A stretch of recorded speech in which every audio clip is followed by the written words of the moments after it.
Hello, everybody. Welcome to History Value Podcast. Today, Dr. A. Jordan will be joining us, and we're going to be talking about Jesus and the Talmud. Did he actually live a lot earlier in time than we thought? Before we get started on that topic, I'm going to give this brief introduction, and we'll take it from there.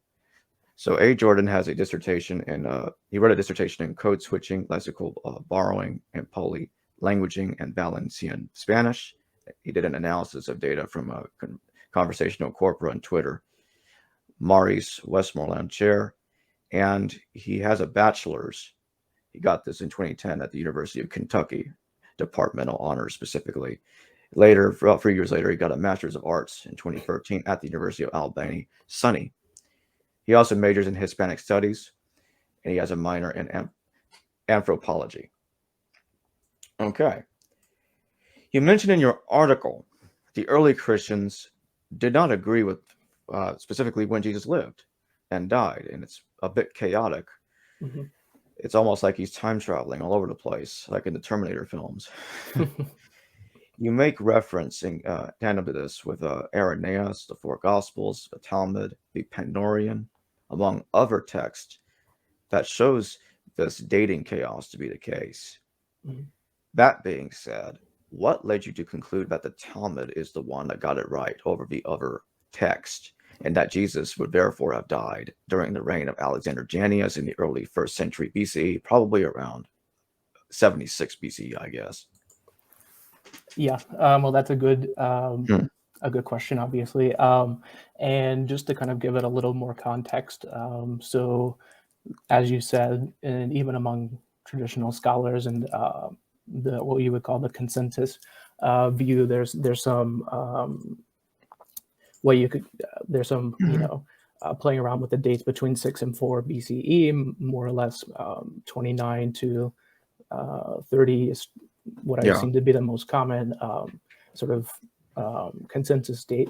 And as you were saying, Epiphanius records in the Panarion, there was at least a group of, I like to say Judeo-Christians rather than Ebionites or Nazarenes or any of those kind of sectarian names.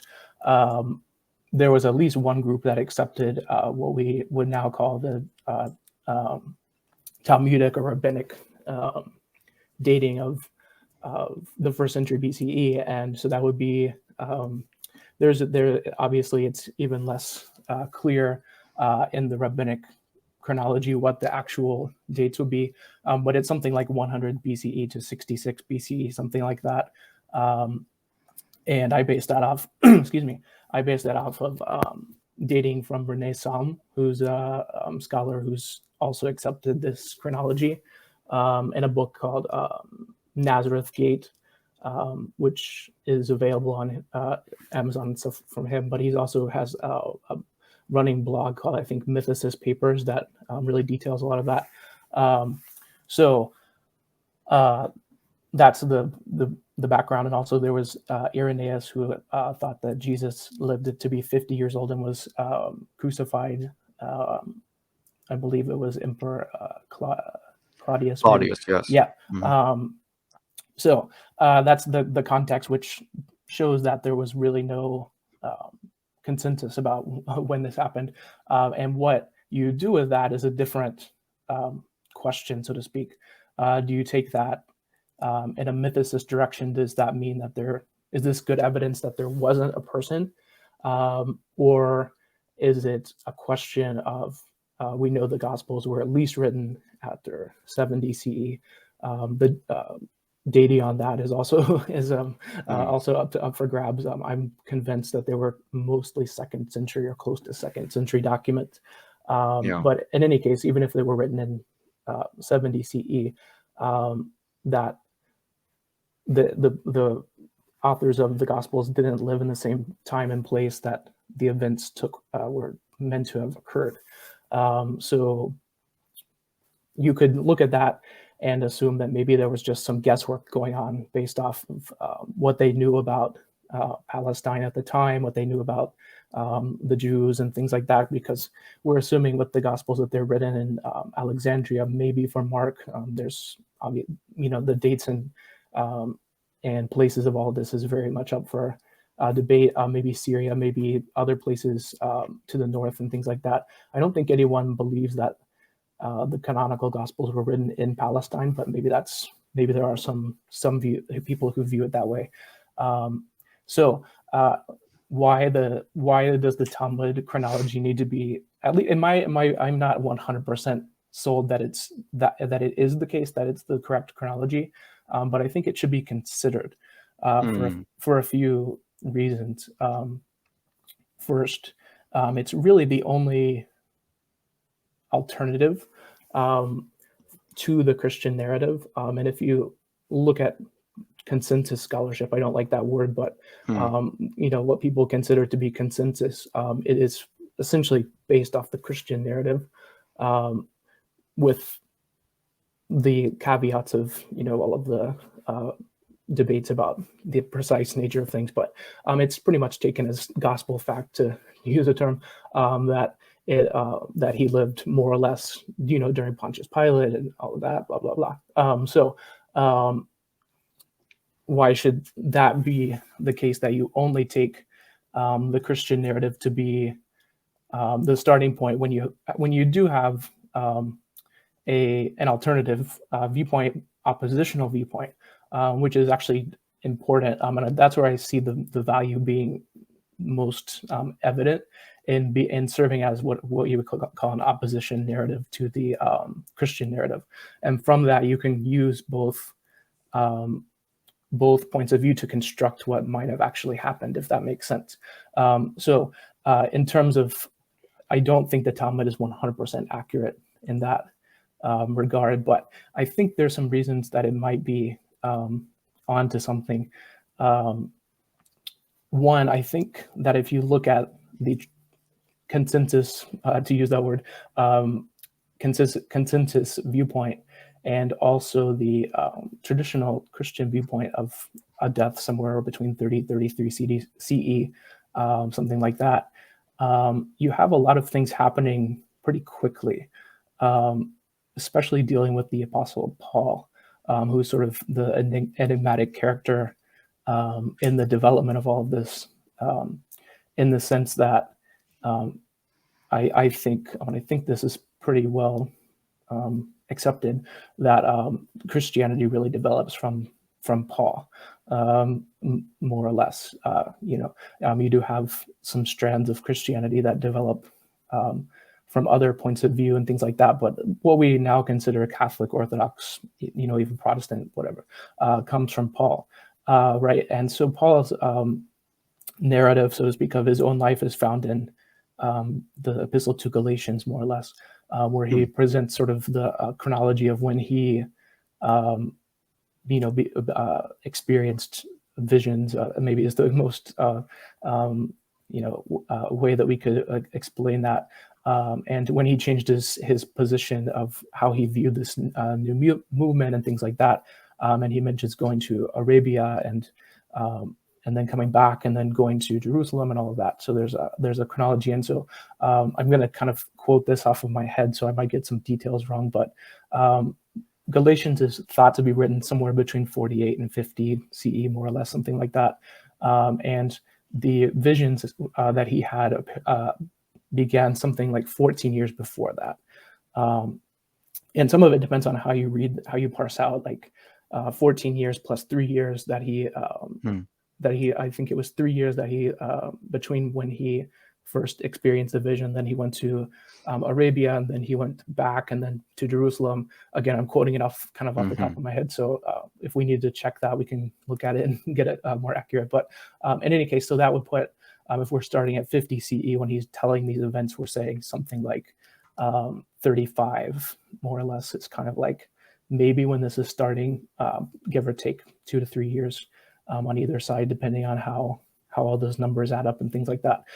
So it seems, and I'm looking through history of other movements, that if Jesus apparently died in 30 CE, and then you have someone come, maybe 5 years later, maybe less, depending on how the chronology works out, there's a pretty massive shift that can happen very quickly, And I know it's the ancient world and things were different and things like that.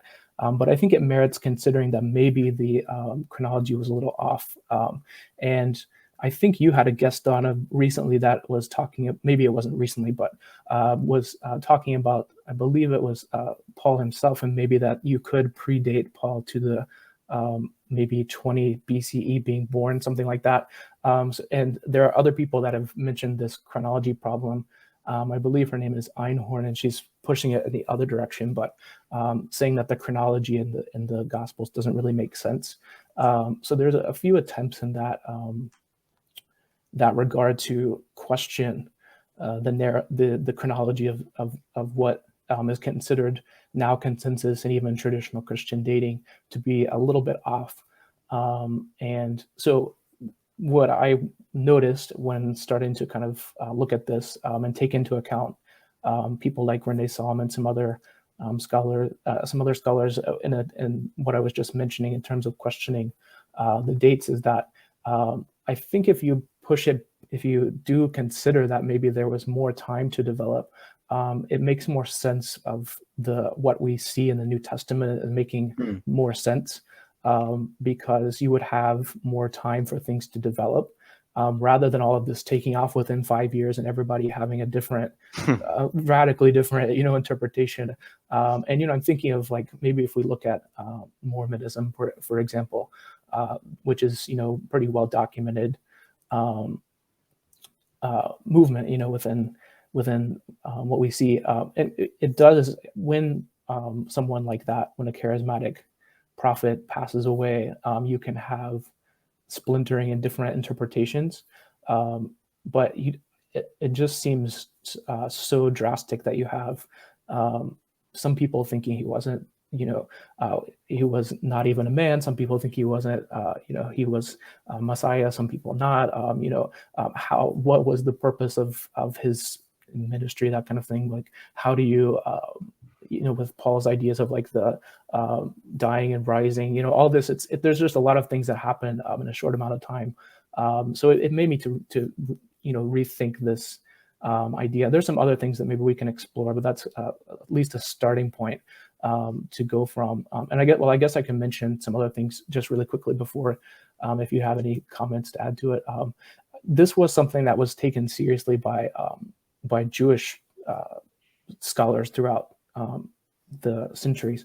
And I'm sure that that there's two broad sub-ethnic, I guess you could call it divisions within Judaism, within the Jewish people, between Ashkenazi and Sephardic Judaism, which is, in case people don't know, it has to do with the location of where these communities were located. Ashkenazic Jews, obviously, in Europe, Eastern Europe, Germany, Poland, Lithuania, that kind of thing. And Sephardic Jews all throughout the Middle East, Northern Africa, even parts of Western Europe had Sephardic communities. But it's and I'm going to start to ramble a little bit, so let me try to kind of bring it back in. But the Talmud is usually quickly dismissed when brought up as a source, which I haven't found, or I haven't heard a convincing reason why not. I've heard plenty of reasons to be skeptical of it, and to sort of question it and poke at it, which is what you would do with any source.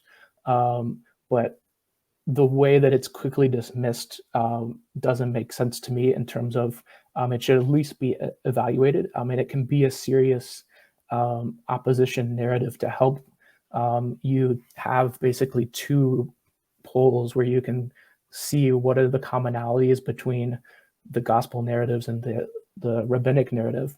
And from there, maybe you would see something in between that makes sense to count as a historical memory. For example, performing miracles. We know that that's recorded in the Gospels, and it's also recorded in the Talmud that Jesus was a magician, which is basically miracles. So we know from that was probably the case that the historical person, assuming that there was one, if we want to go down that road, we can talk about that too. But assuming there was, we can look at both narratives and conclude that it's probably pretty likely that was the case.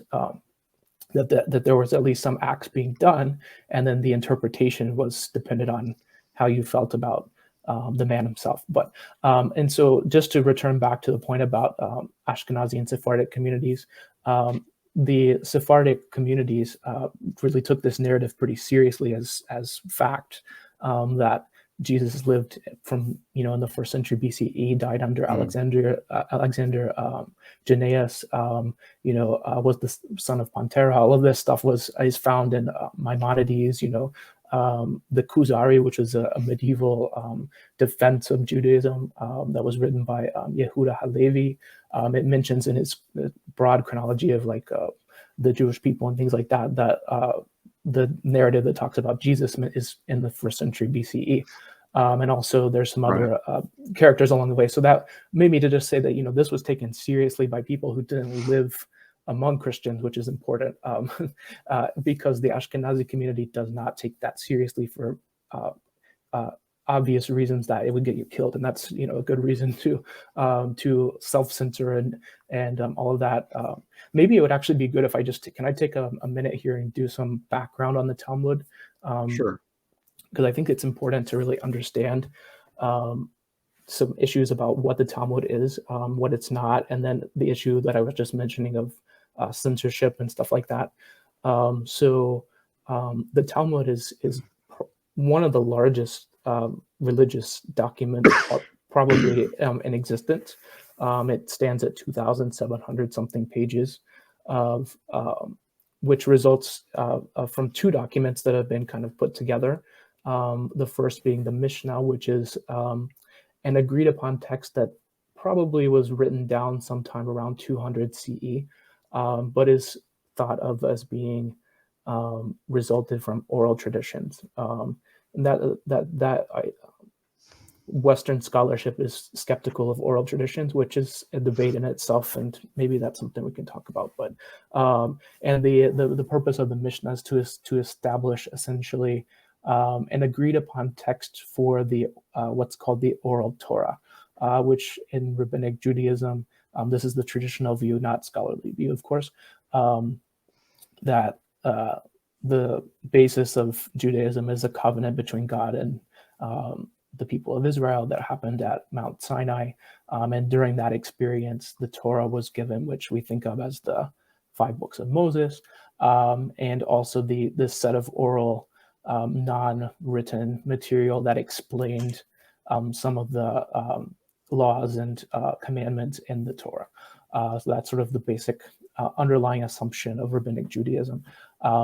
And so at some point after the Bar Kokhba revolt in 130 to 35 CE, it was decided that this oral material should be written down, and the Mishnah is essentially the result of that process, an agreed upon text that encompasses the oral Torah. Where that intersects with scholarship and historicity is kind of a different conversation. I tend to think that there was some body of traditions that developed probably in maybe like 300 to 200 BCE, around that point probably, depending on when you date the Torah being written, et cetera, right? There's some things, different conversations that could happen around that. So the Mishnah is written around 200 CE. And then in both separately, there's actually 2 Talmuds in Israel and in Babylon or modern day Iran, 2 kind of like running commentaries on the Mishnah were eventually written down. First in Israel, maybe around 400 CE, and then in Iran, maybe around 500 CE. It's hard to know exact dates about that. And that second part is called the Gemara, which is sort of legal analysis, commentary, some like biblical interpretation material. There's a bunch of kind of things that occur. And so that's just sort of a 2-minute introduction to the Talmud. In terms of manuscript evidence with the Talmud, the first actual archaeological evidence for the Talmud is from a mosaic from a synagogue in Israel from around 400 CE, I think, maybe 500. and it appears to be a part of a tractate called Shevi'it, which is dealing with agricultural laws, from the Jerusalem Talmud, or the Talmud from Israel. And then the first manuscript evidence of the Babylonian or Iranian Talmud comes from maybe around 8 to 900 CE, which I believe is from the Geniza, the Cairo Geniza, where there's a complete tractate or part of the Talmud that's preserved. The first full manuscripts, or the oldest full manuscripts that there are from Munich, which is the full Babylonian Talmud from 1300 CE, more or less. And then there's, from about 100 years earlier, there's a full copy of the Jerusalem Talmud. The Talmud is also, as I was mentioning earlier, one of the most burned books in history, or collections of books. So the European Jews began to censor the portions of the Talmud that had to do with Jesus beginning in the medieval period, because it was not worth being killed over. What we now know is the portions of the Talmud that have to do with Jesus were preserved in, I believe, Yemenite manuscripts of the Talmud, which was in like the Arabian Peninsula. And so that's where this comes to. But I think it's important just to know that what the Talmud is when you go in to look at it, because it's not a narrative like other texts, even Gnostic Gospels. It's not a collection of sayings. It's not a biography. It's not a historical document. It's a collection of laws and then interpretation or decisions about how the laws apply in situations. So it's more like a court record than anything. And so the things that don't have to do with laws, which could be a variety of things. There's stories about people, there's recipes, there's like full sort of like home remedies, that kind of thing. These things occur throughout the Talmud as they come up in a few different ways. They can come up as a sort of evidence for something, in terms of like this story happened, and therefore this is proof that this law should be interpreted this way. They can occur because they have a linguistic correlation between what's being discussed, which would relate to the sort of orality of how this was transmitted. Maybe there's a similarity in words or that kind of thing that brings up a topic, or they could just be sort of randomly inserted for other reasons that are not really understood. So that's a brief background on the Talmud, and I know I've been talking a little bit, so I'll kind of stop and see if you have anything to say. I thought it was great. I think it's very important for the audience to understand all of that. So I think you did good on that. I think that was important. Now, there's something in the article that you point out that I want to ask you about, because I think it's an interesting piece of evidence. The sages taught Jesus the Nazarene had 5 disciples: Mattai, Nekai, Netzer, Buni, and Toda. Sanhedrin 40. let me reread that. Sanhedrin 43a. Mm-hmm. And it does sound, at least most of those names sound a lot like the disciples of Jesus in the Gospels. Like Mattai sounds like Matthias, Nekai, Nicodemus, and Toda like Thaddeus. Mm-hmm. So basically, if this were the case, that Jesus lived in the 1st century BC, that we're talking about the same Jesus that's in the Talmud with the one in the New Testament, then it's showing here. This would be showing that the disciples also lived with him back then. But the interesting thing is, there appears to be only 5 of them here, where in the New Testament there's 12. What do you think about that? Yeah, that's definitely one of the issues, obviously, and it's usually brought up as sort of a gotcha kind of statement that, well, this can't be the same person because the disciples are different, the numbers different, all that. I think I'm going to say a few things about it. I think both the number 5 and the number 12 are symbolic numbers that probably aren't original to whatever the original historical core was. I think both are symbolic for different reasons.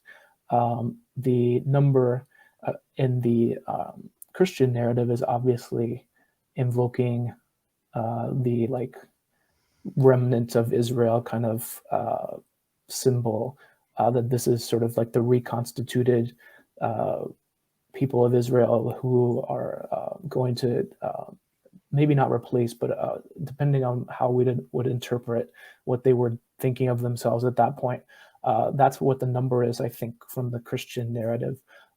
And you can tell that it's a symbolic number because the lists don't add up. When you compare, the synoptics and John and Paul and everybody, the names are different, especially the further down the list you go. So everybody has Peter, John, and James, and Thomas, and that. But there's, and I'm going to be quoting off memory again. So I know John has Nathaniel, but nobody else has Nathaniel. I believe that one calls Matthew Levi, and the other calls him Matthew, or that. And then there's one who has Libaeus or Libaeus, and that's not mentioned in another one, right? So these are the people, the ones at the top of the list are the ones that were remembered as being more important, or had some sort of role, and then the disciples who were on the lower end of the list were less important, and so everybody was kind of trying to put their name into the list of the official 12 apostles. And then there's the issue of the pillars and all of that. What does that mean? And so that's a sort of different conversation. Also, I think that the number 5 is symbolic in the Talmud, because other important rabbis in the Talmud are also recorded as having 5 major students or disciples, as we might say. And so I'm looking through my own article here to kind of remember where these are described. But so we have Rabbi Yohanan ben Zakkai, who is sort of like the one of the most important of the earlier period of rabbinic Judaism, as he's remembered in the traditional version, who was sort of the rabbi who put together the package of what we now know as rabbinic Judaism after the destruction of the temple in 70 CE. And so he's remembered as having 5 disciples as well. And they're also important sort of in the era after him. I'm trying to find the list exactly where it is.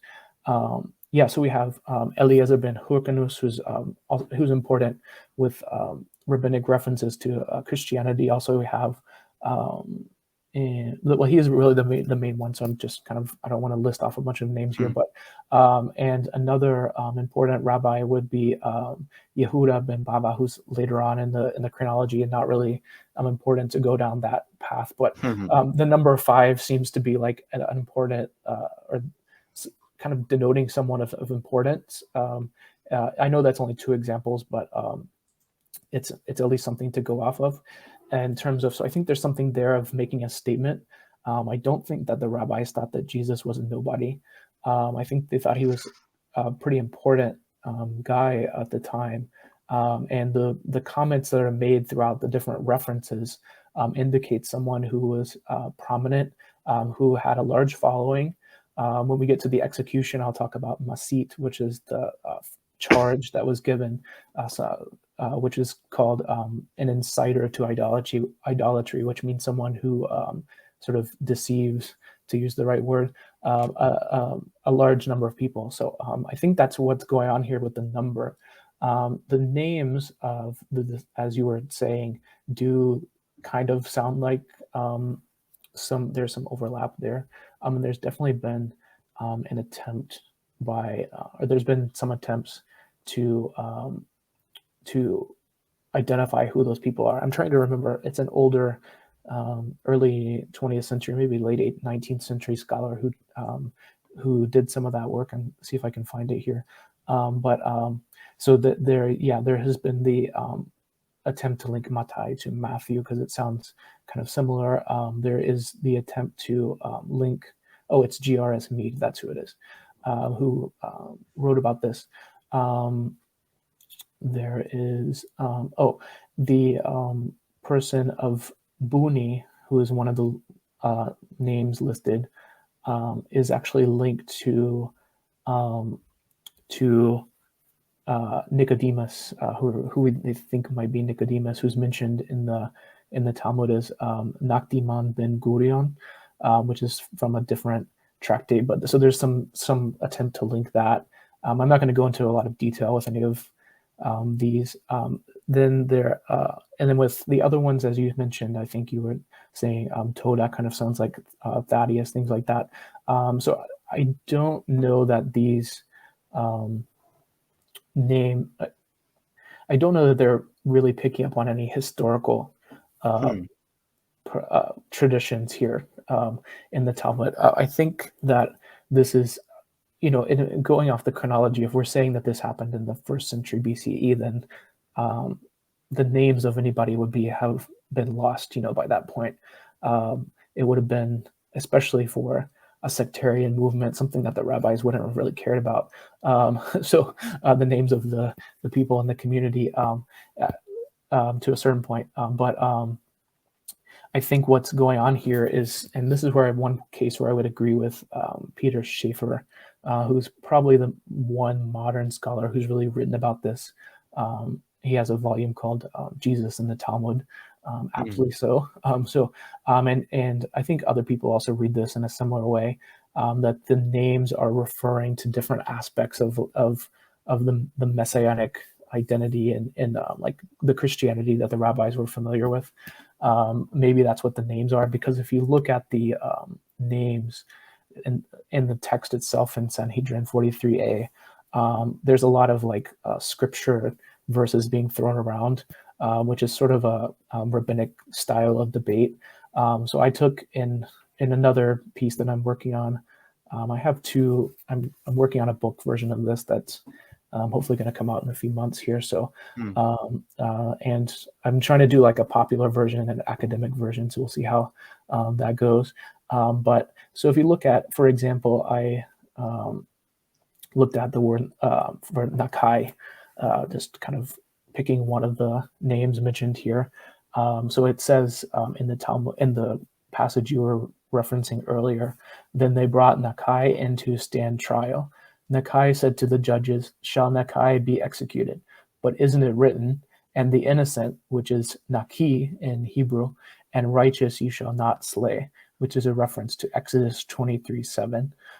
They said to him, meaning the judges, "Yes, Nakai shall be executed, as it is written, in secret places he kills the innocent," Naki, which is also the word for in Hebrew Naki, which is the rabbis are very fond of like puns and plays on words and that kind of thing. So Nakai kind of sounds like Naki.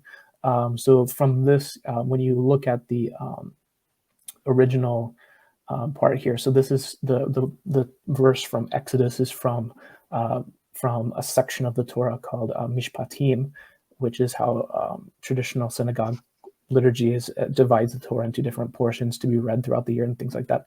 So this is after the Ten Commandments, which is sort of like the somewhat kind of thought of as a table of contents for like the Torah Mosaic legislation, where it kind of is like the most important, maybe the highlights kind of thing. So this happens during that, and so the verse reads in full, and it's talking about, "Do not bring death on those who are innocent and in the right, for I will not acquit the wrongdoer."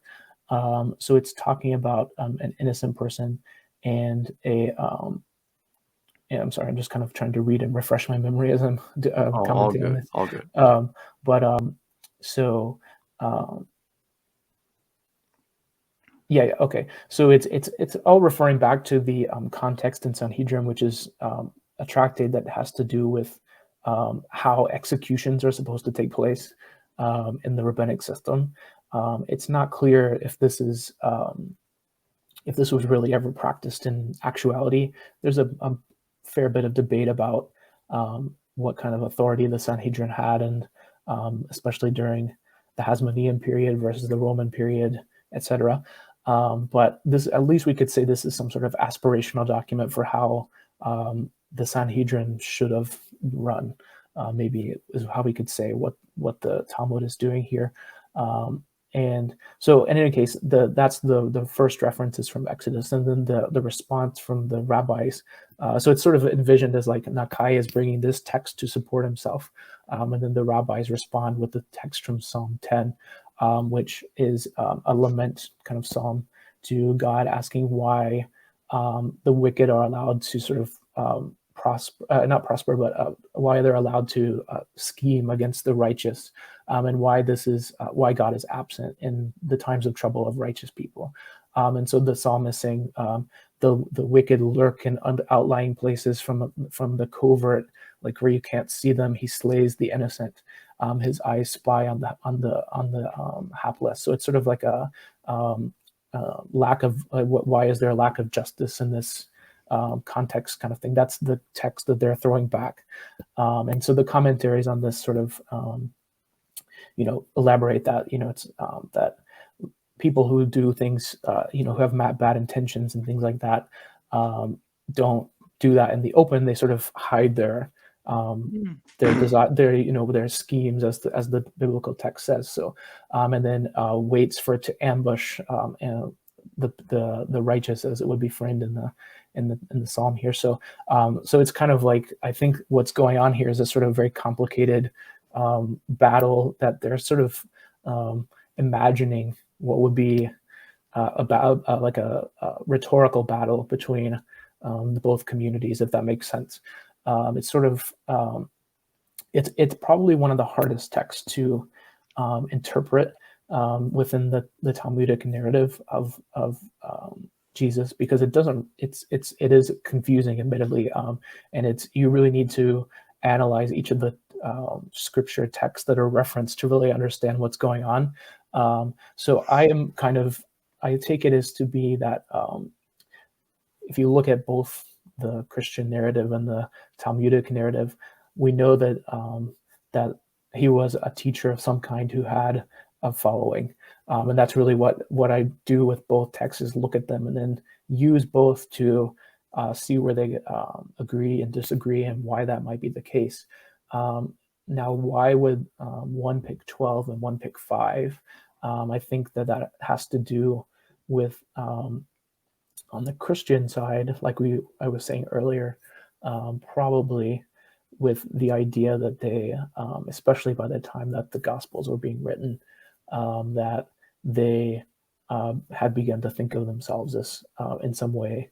I want to kind of be careful as how I say it, but replacing the non-believing section of non-believing Jews, I think is kind of what they were doing there.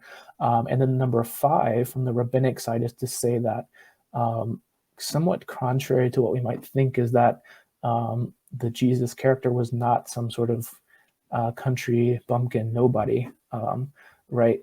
This is a number of someone of prominence, someone who kind of was part of the rabbinic circle, who was upper class, maybe even, who had education, who knew how to engage in rabbinic rhetoric, and these kind of things, and his students did too. So I think that's kind of the underlying comments being made from the rabbinic side, which is kind of contrary to what is sometimes thought about the historical Jesus. So why do you think the New Testament authors moved Jesus' lifetime to the closing of the 1st century BCE to the early 1st century CE, or in other cases solely in the 1st century CE? Yeah, that's the hardest thing to really understand. And I think it goes back to kind of what we were talking about a little bit earlier, in that there wasn't the New Testament. First, the New Testament is a 2nd, 3rd century compilation, right? So when the documents were being written, starting in 70 CE. We'll just stick with the consensus dates for now. So Mark is something around 70, Matthew maybe 80, and then Luke maybe late 80s, 90s, something like that. John 100, something like, those are just kind of estimations, right? They weren't writing as a group, right? They were writing their gospel, and it was meant to be their only one, right? I think calling it the new, or putting the New Testament is something that happens later, right? So that's we know that, and then other texts, like we know that we were mentioning Epiphanius and the who mentions the Judeo-Christians who subscribe to the Talmudic or rabbinic narrative, and their gospel was written around the same time, maybe a little later than some of the other ones. There's a whole tradition about understanding all of those documents and how they interacted with each other and things like that. The Gospel of Thomas is sort of ahistorical, or it doesn't really place, it doesn't have a firm chronology really in place, because it doesn't mention a death or birth or anything like that. And then, the other sort of Gnostic Gospels have their own interpretations of things. So the what I was kind of getting at there is that there's I don't think there's one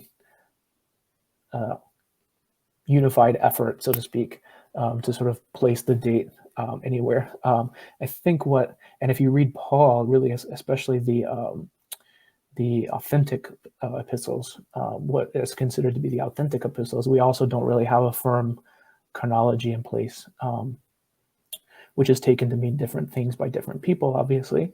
So I think what they knew is that this happened before them.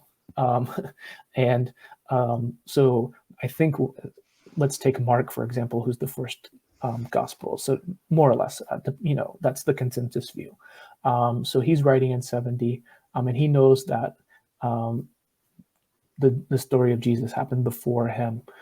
So I think that there might be some playing with the numbers here. And I don't remember who has this theory, but there's something about the numbers of it lining up with the destruction of the temple 70 and 40 years before. And maybe you'll remember who that is, but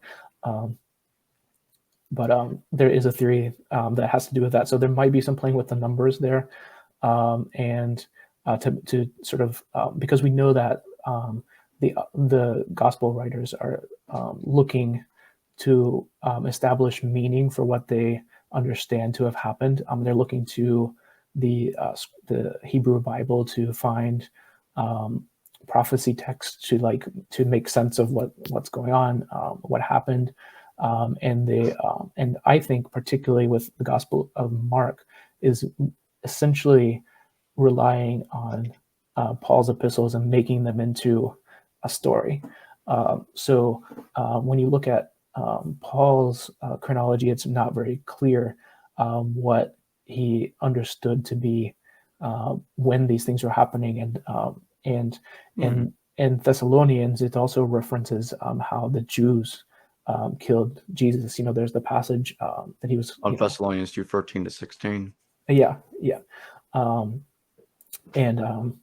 And so I think that might call back a memory of what we have in the Talmud, which is that this was an internal sort of Jewish affair about the execution and things like that. So I think that taking Mark as sort of our case study here, I think he just knew that it happened before him. He was an avid reader. He was a Pauline, community person, however we wanted to define that. And he wanted to put a story to what Paul had been talking about. It's I believe the word is etiological myth, sort of an origin story of where did all this happen. And so he uses that, and then and knows that it happened before. And I'm at this point they would have been hearing of things from the generation before them. because if Mark is writing in 70, he's whoever wrote it. We don't know who it is, obviously, but he's probably born in 40 or 50, something like that. Maybe a little later. He's at least an adult, someone who can read and write and that kind of thing when he's putting together this gospel, and probably has some prominence in his community. Somebody who's that has the audacity to write it down. So he had to have some importance. And probably in Alexandria or something, or maybe in the other direction. So he's not in Palestine, so he doesn't really know the like detailed history of the Palestine and what's going on there. And he's never been to these places, so it could be just sort of a jumbling of different things. And that's not really a good answer. And it's because I'm not sure that I have a firm answer with regard to it, but those are just some thoughts that come up as I was reading through these texts and seeing things that don't make sense. Do you think there could have been some sort of earlier, perhaps proto-Talmud that's pre-Pauline that Paul utilized in conjunction with what you were saying, that 1 Thessalonians 2:13-16 seems to be a callback memory to the execution of Jesus at the hands of the Sanhedrin in the Talmud? Okay. So in terms, you said a proto-Talmud. Yeah, an earlier text that might resemble the Talmud before Paul.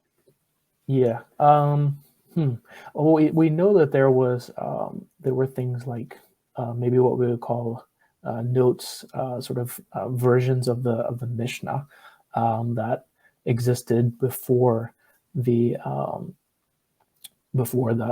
composition around 200 CE. But I am not really as skeptical of oral traditions as other people are.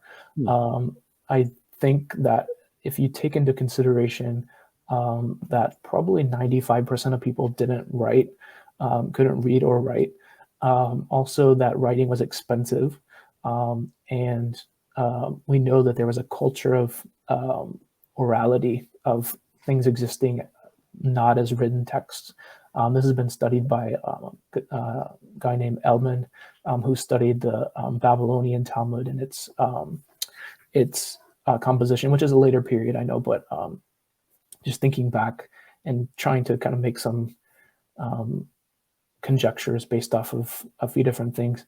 I think there's more there's more truth to oral traditions existing as a form of cultural knowledge, and I think especially when you have, like you did with the Mishnah, which is a dedicated class of people, which are called Tanaim, people who studied and learned oral traditions to repeat them, essentially.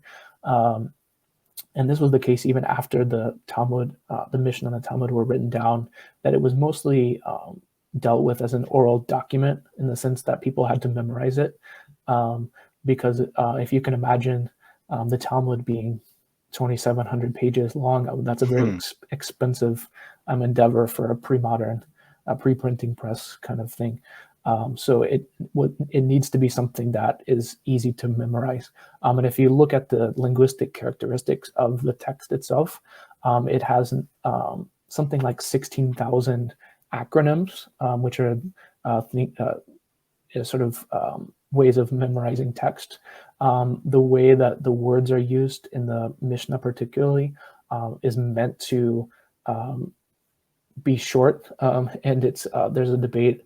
This is going off into rabbinics a little bit, but there's a debate into whether or not when the Mishnah was composed or put together traditionally by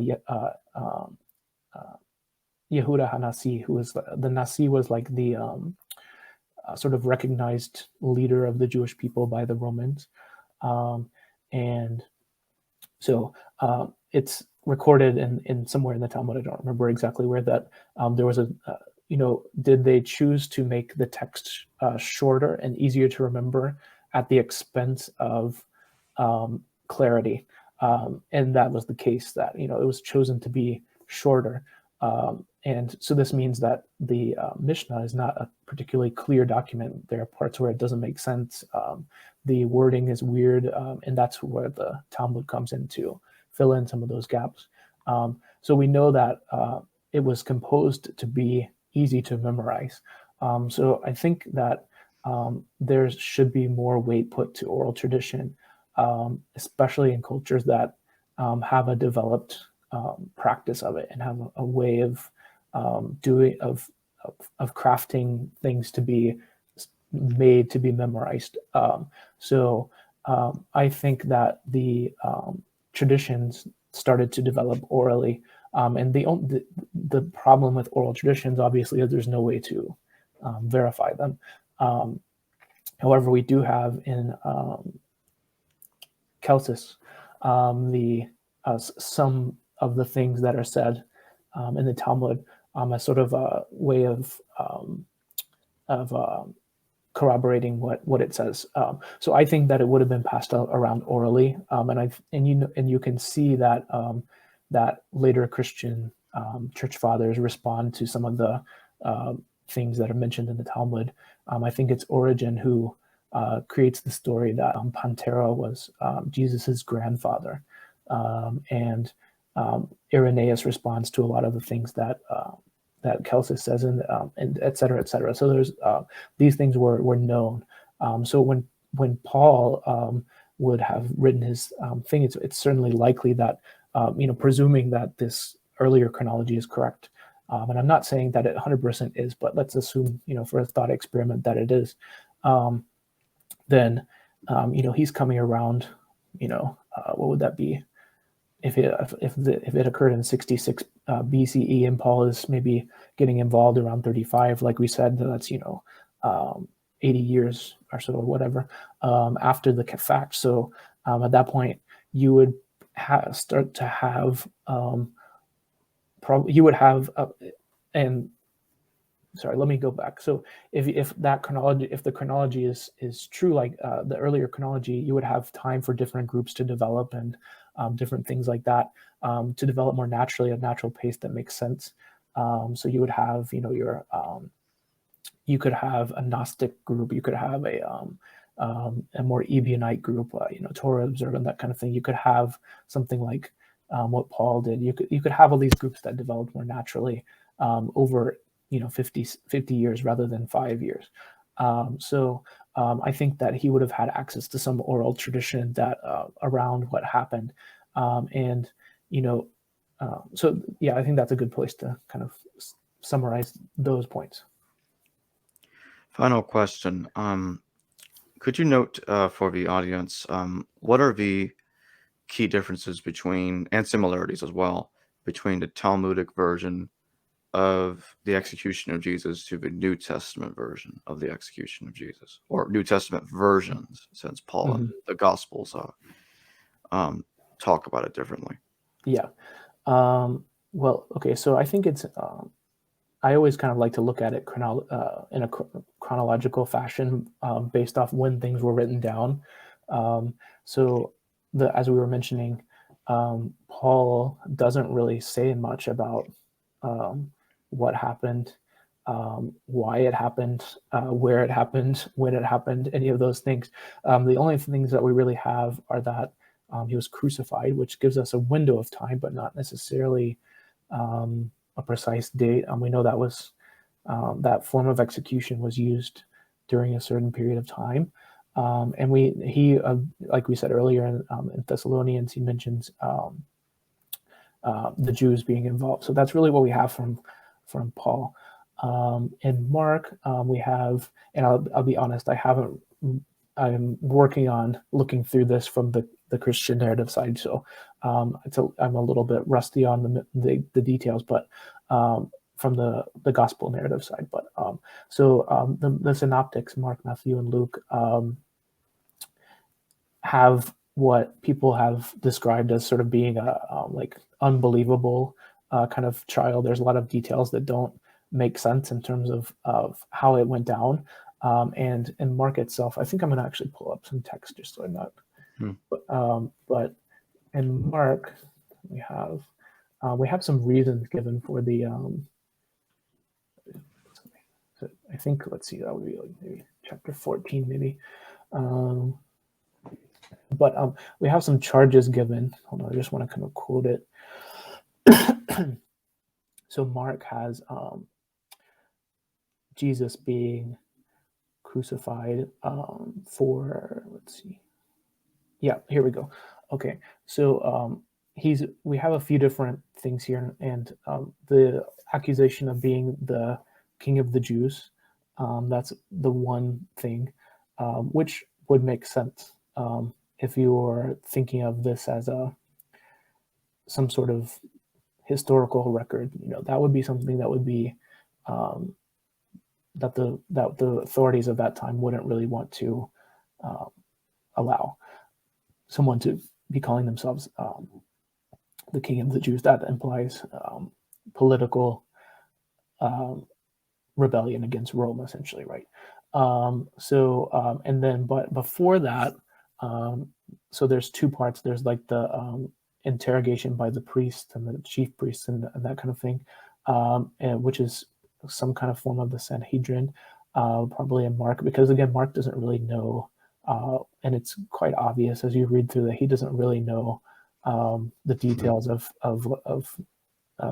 Jewish society and Judaism. He doesn't really know the details very much, so it makes sense that he doesn't really have something that would make sense from a rabbinic point of view, because he doesn't have access to those traditions at all, at least from my reading of it.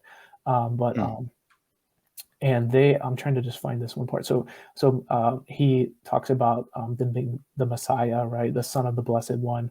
That's one of the things that the people bring against him in the trial here. And so this is when the part of blasphemy comes out, when the high priest tears his clothes and he's saying, like, this is blasphemy. Why is this? This, he deserves to die. That kind of thing.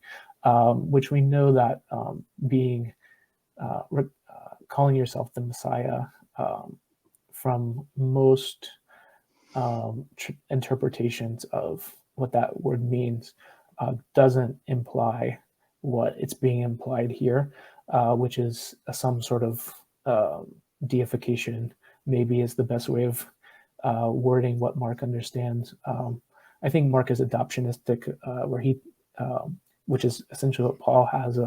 Jesus is like in like the like spiritual Christ comes down during baptism and lives within him, that kind of thing. That's kind of what I understand him to be, his Christology to be. But before that, I noticed that they in the Mark account they talk about him just prophesying the destruction of the temple, which is interesting. So there's a few, it doesn't seem like there's a coherent reason given in the Gospels as to why the execution is taking place. There's a few different things, and it's like there's different threads that are running through it.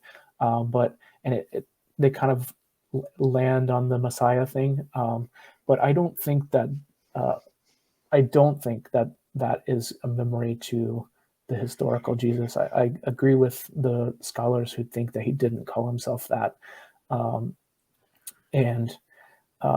The thing that's more interesting to me in the Mark account is the talk about the destruction of the temple, because that would be something that might ruffle some feathers, right, with the authorities at the time, because when you look through it, you're kind of wondering what could, if you're taking the Talmud's chronology and story to be the story, which again is not, I'm not saying it 100% is, but let's say that it is for a thought experiment.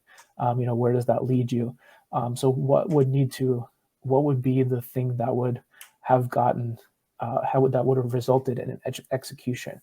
And I think that maybe this temple stuff is kind of leading towards what that might be, going back to the incident in the temple where Jesus goes in and clears it out, and he says, it's a, I don't want to misquote it, but let me just, so he talks about the destruction of the temple in Mark 13, how this is a sign that the things are to come, that there'll be rumors of wars and the kingdom and the earthquakes and all that, and that the temple will be destroyed, that not one stone will be left upon another. Before that, when we get to the, I think it's 11. Let me go here. He cleanses the temple in chapter 11. So he goes in and, he says that he sees the people changing the money and all of that stuff. And he says, my house shall be called a house of prayer for all the nations, but you have made it into a den of robbers. So I think that the temple stuff, the anti-temple thing might be part of what was the problem. And let me explain a little bit, because this kind of goes into a bit of my own interpretation of the historical Jesus. In the Talmud, one of the titles of Jesus is Yeshu HaNotzri, which means something like Jesus the Nazarene. And I don't think that refers to Nazareth for a variety of reasons. I think it's actually quite simple, a sectarian identification, because we know from Epiphanius that there was a group called the Nazareans, which is related to the Nazareans. It's pretty much the same word in Greek and Hebrew. And this group specifically says Epiphanius that they predated Christ, meaning that they existed before the version that, the crucified under Pilate chronology version. And this group is known for opposing the temple cult, animal sacrifice. They also believe that the Torah was corrupt, that it didn't, the text that existed at the time was not like the true legislation that was received. But they did practice the Sabbath and the festivals and stuff like that. And so I think that is what his sect was. I think that he started as a Pharisee, or within the rabbinic circle, and then he became part of this group that was against the temple, and against the sacrifices, and against and that thought that the Torah was corrupt. And if those things are things that would be not acceptable to the Pharisees and the rabbis and even the Sadducees, the people who had been in charge at that time. So that would have been something that would have raised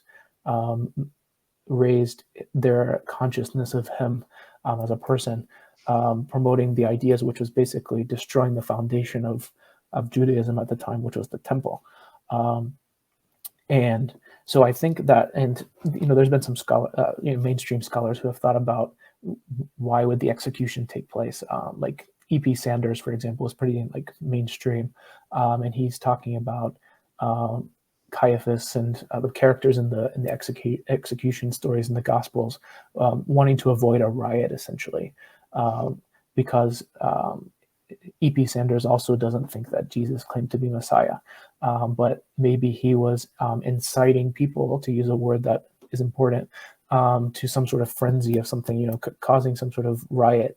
And then what that could be could be many different things. But I think that it was that the threat of that to the system, essentially, that was interpreted as it being causing a riot that led to the death penalty being assigned here. And so the Talmud says that the charge is presented quite matter-of-factly, that Jesus was executed for practicing sorcery and for inciting people to idolatry. So those are two very specific charges that are assigned the death penalty in the Mishnah. So sorcery would be an interpretation of the type of magic that he was practicing, or miracles. And I've been writing about this on my blog, and it essentially what's prohibited is the use of saliva in using miracles and performing miracles. The rabbis were not opposed to magic as we know it. They were opposed to certain kinds of magic. And you find in the Gospel of Mark, particularly, the use of saliva where he will touch the afflicted area. If he's healing someone who's deaf, he will touch the ear and use spit and things like that. And this is curiously deleted by Matthew, the references to saliva, which is also a prohibition in the Mishnah, which says you can't use saliva and whisper an incantation over someone. So I think that's the explanation of the sorcery bit in the Talmud. That's what they found to be problematic. I know there's some, I'm putting together different things here from different sources, but that's the best that we can do, essentially. And then the issue of inciting people to idolatry might have been inciting people to protest against the temple, because we know that's what his sectarian orientation was, and you can interpret a lot of the things that he says recorded in the Gospels as kind of coming from that kind of tradition of being against the temple cult, and also finding the Torah to be a corrupted text. Well, thank you for joining me, A. Jordan. This has been a very fascinating conversation. Thanks. And I certainly would like to have you back at some point. Yeah. And if you're open to it, maybe with someone else that disagrees, Sure. potentially one of my other guests, I think that would be a very fascinating conversation. Yeah, I had a great time. So thanks for having me, and I would gladly come back. Yeah. Thank you, Dr. Jordan. Thank you. Hello, viewers. Thanks for watching this video from the History Valley YouTube channel. Please don't forget to subscribe and hit the notification bell. And if any of you wish to further support this channel, please consider checking out this channel's Patreon page and becoming a patron, and or donate through PayPal or through Super Chat during a live stream. Thank you.